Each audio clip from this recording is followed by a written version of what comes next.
Cloud sovereignty in the European Union. This is a very, very hot topic at the moment, and very often the argument is about you cannot actually work with any kind of US vendor if you really want to be sure that your data is not actually falling under the Cloud Act. What many people ignore in this specific scenario is that that automatically also implies that you cannot actually work with any supplier who has a US subsidiary or at least substantial business in the US.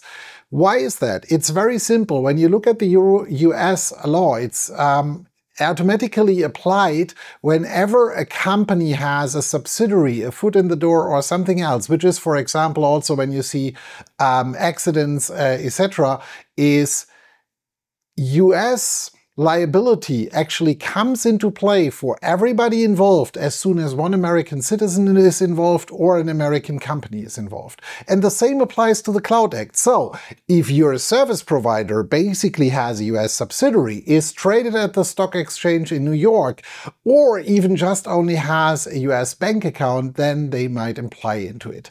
Clearly you could now argue is like, the Americans then need to actually sue them in Europe first to fulfill the Cloud Act and everything else, but keep one thing in mind: there is a small line between the law, what's really legally allowed, and what is being actioned on. Imagine the following scenario: that service provider has US employees and potentially because of that has a US bank account, or they might just have a US subsidiary to run potentially US customers with, or something else. Data center, main office and everything else is in Europe. Now, when you look at how the US can actually seize bank accounts and stuff like that, they can just actually seize every liquid asset of that company within US territory or within their reach, let alone the fact that they might be at a US-based bank in Europe.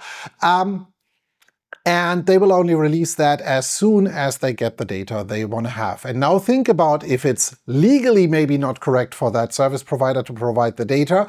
The question is, are they really going to put their business up for risk based on the fact that their accounts are seized and everything else? So if you really want to be sure that you are actually going to be on the clear side from an EU perspective, and if you're really feared of this specific scenario, then you should better check twice that your service provider is not backed by finance from the US or anything else, because that could actually have an implication.